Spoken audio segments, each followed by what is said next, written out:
Hi guys, what's up? Alright, so a lot of students have been asking me that, sir, we got through a B school, we are joining the B school, and we want to opt for finance. So kindly let us know that, is it a good idea to go ahead with CFA along with your MBA? It's a good thing, it's a great thing, to be very honest. CFA is a fantastic and one of the most reputed global certification or qualification in finance now. So it's awesome.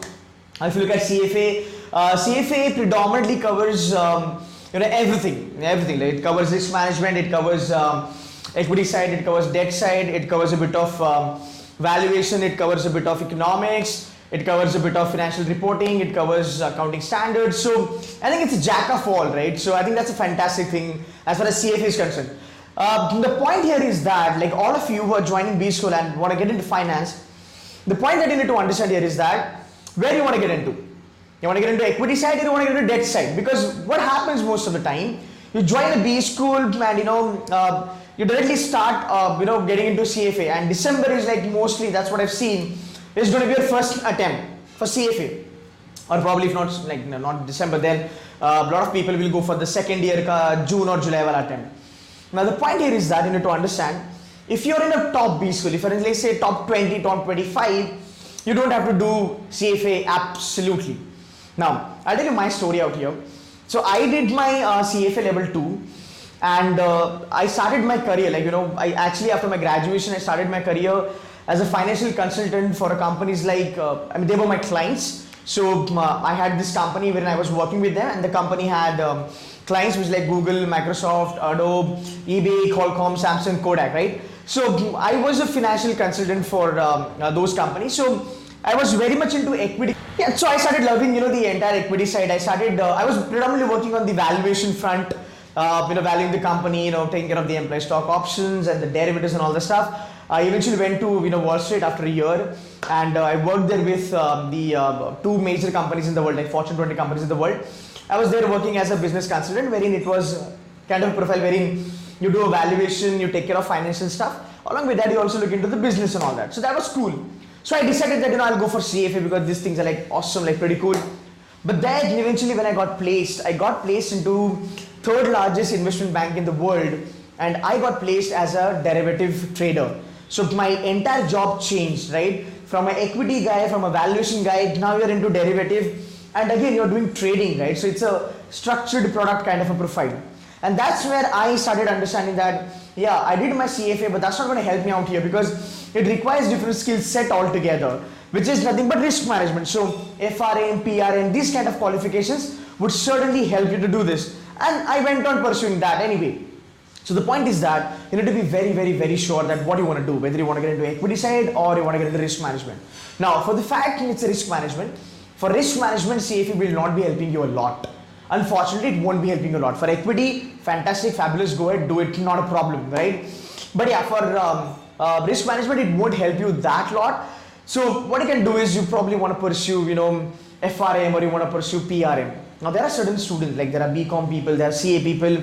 Now, if you look at the accounting standards, and now we have the IFRS coming in picture, US GAAP coming in picture, because of the globalization, right? The accounting mix-up is happening now. So what I would advise you guys is that if you want to get into an accounting career, which is, there are a lot of investment banks in India. There are a lot of investment banks in India. They've got their setups in Mumbai, they've got their setups in Hyderabad, Bangalore, Gurugram, like everywhere. And they need people who know IFRS, who know US GAAP, who know Indian GAAP. So I think CAs are going to be the perfect choice for it.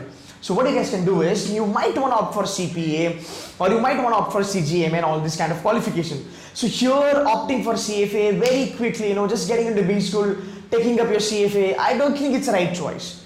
It helps amazingly, because what you're studying in CFA is exactly what you're studying in your MBA first year, and CFA पढ़ने वाला बच्चा is more efficient, and यार उसको ज़्यादा पढ़ाई करना नहीं पड़ता because already उसका हो चुका होता है. So I think that's the synergy, that's the advantage. But the problem is that you are not sure.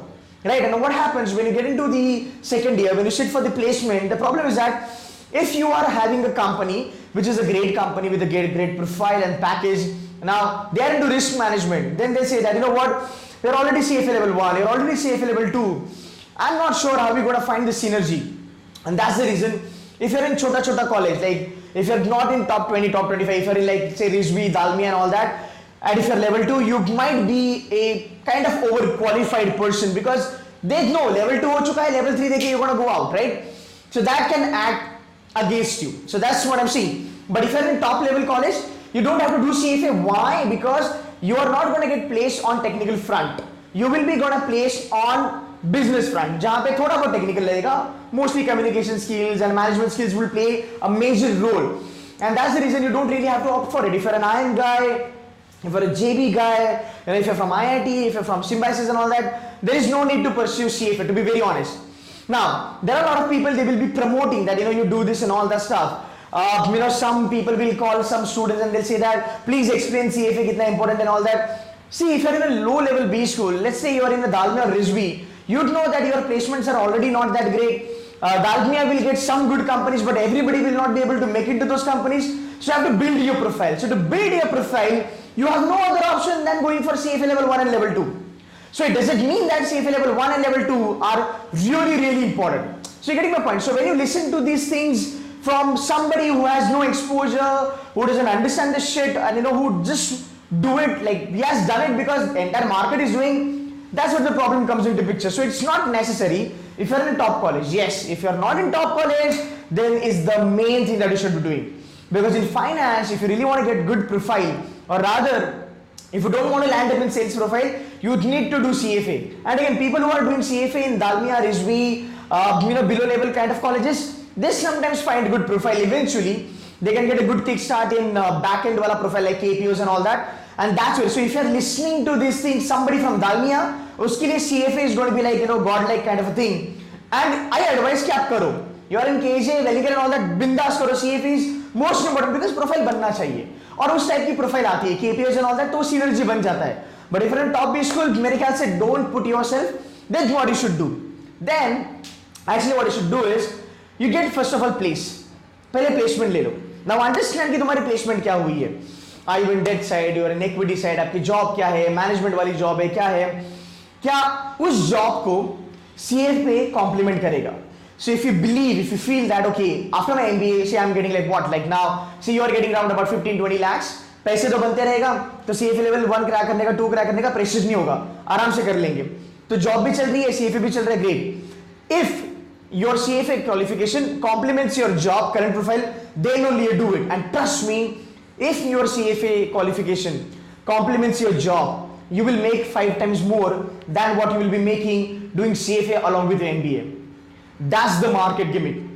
That's the reality of the market. That the moment you say that, let's say you get placed into equity research analyst and then you do CFA level 1, level 2, you are a deadly combination.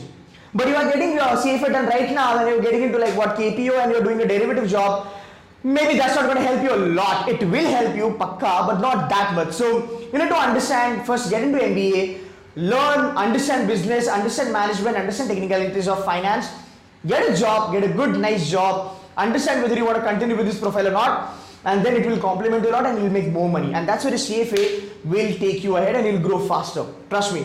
So like that's all from my side. I've said it. If you really want to have any kind of a discussion on this, or if you want to kind of have a thought on this, you can get in touch with us. And the only thing is that make a wise choice. Just don't do it.